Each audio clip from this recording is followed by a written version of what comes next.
Hey boys and girls, I'm excited to have this opportunity to read to you the first 3 chapters of the next book in the Susie's Shoesies Adventure series. It is called Olympic Dreams, and I'm going to take a few minutes today, as I said, just to go through the first 3 chapters to whet your appetites for what's about to come. Here we go. Chapter 1, There's Trouble at School. Spring came early this year. The daffodils and crocuses had broken ground, and it would not be long before the yards of Marion, Pennsylvania were covered with a tapestry of yellow, purple, and white flowers. As Susie and her friends walked home from school, the playful sounds of young children riding their bikes and swinging on swings was yet another sign of the end of winter. At Marion Park, the T-ball team was practicing for tryouts. Susie stopped to look for her brother and thought she saw him out in left field. She smiled to herself as she recalled the talks they had been having about Bennett's chances of playing this year. For the past month, he had been working hard with a new physical therapist, hoping to strengthen his leg and improve his running skills. It had been almost a year since the accident. When Bennett was chasing the family dog and ran into the street without looking, a car struck him and his left leg was crushed. He spent months in a cast and wheelchair. Once he was able to use crutches, Bennett began the process of learning to walk again. The muscles in his arms were strengthened from supporting his weight on the crutches, but the muscles in both of his legs had weakened from a lack of use. Until now, running had been out of the question. If he agreed to work hard every day and diligently complete the exercise routine she developed for him, his new therapist promised Bennett she could help get him ready for T-ball tryouts. And he did. Susie also helped her brother by clocking daily timings. Bennett ran 25 yards 3 times each morning before school and 3 more times when he got home from school. Although he had cut his running time in half, Bennett still walked with a slight limp and knew he had more to accomplish if he was to make the team.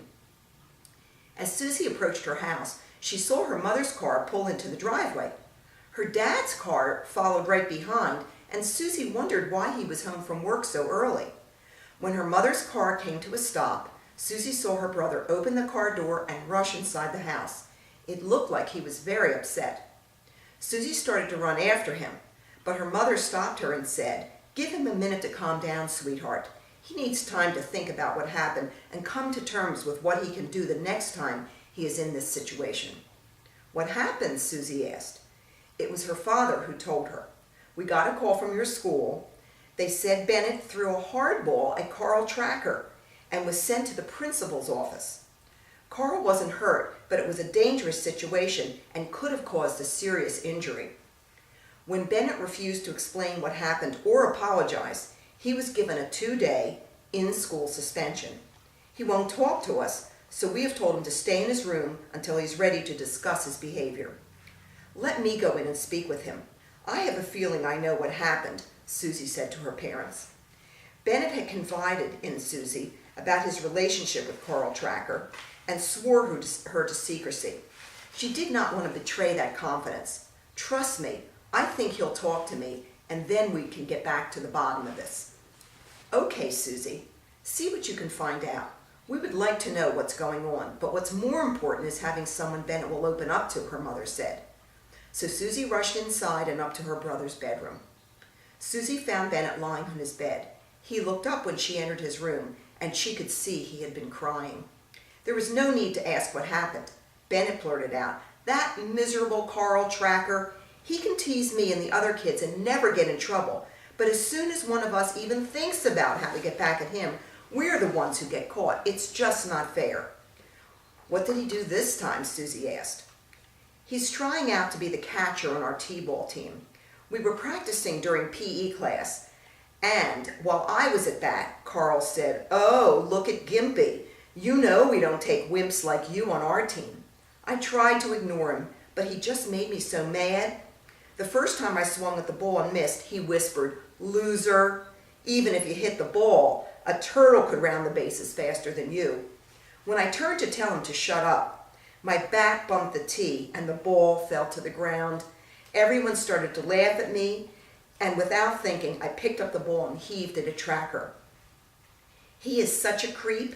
At first he pretended the ball had hit him in the stomach, but Coach Rosen saw it missed him and told Carl to cut it out.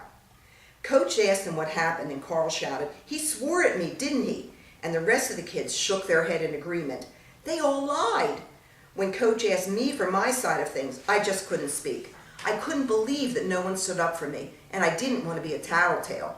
Last year when Kevin O'Neill told on Carl, the teasing only got worse. So I was the one who was sent to Principal Ed.D.'s office today.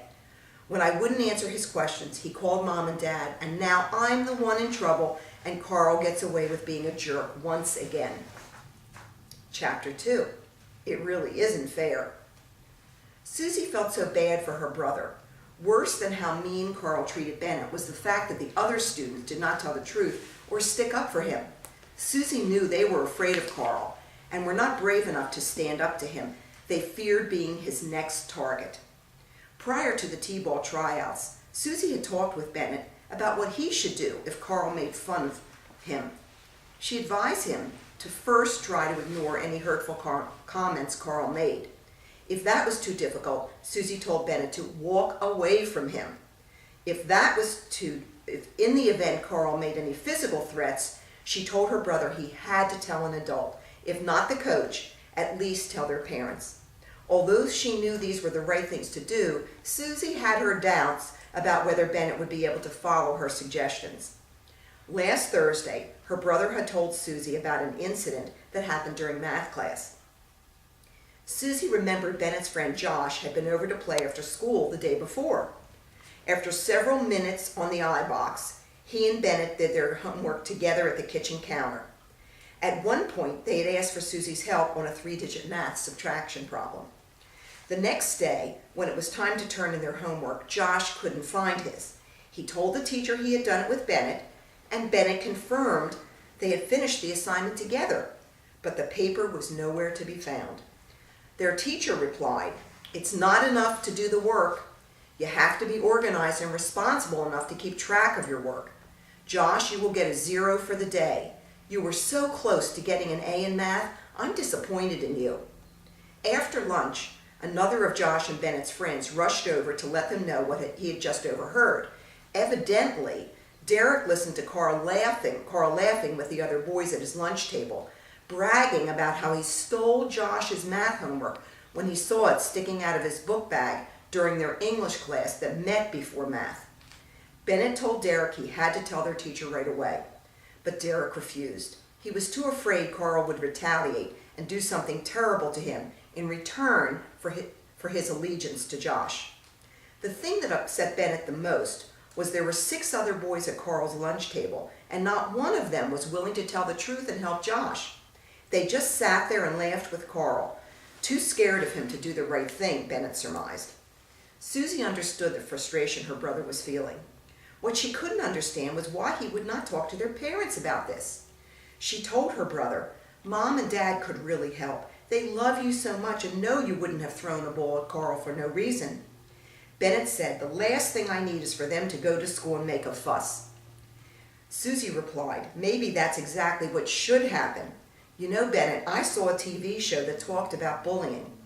One of the most interesting things was the fact that many bullies are kids who have problems themselves. They are children who are hurting, and the only way they know how to make themselves feel strong and capable is to put other people down. There could be something bad going on in Carl's life, and maybe he needs help. If Mom and Dad went to school about this, it could help Carl too."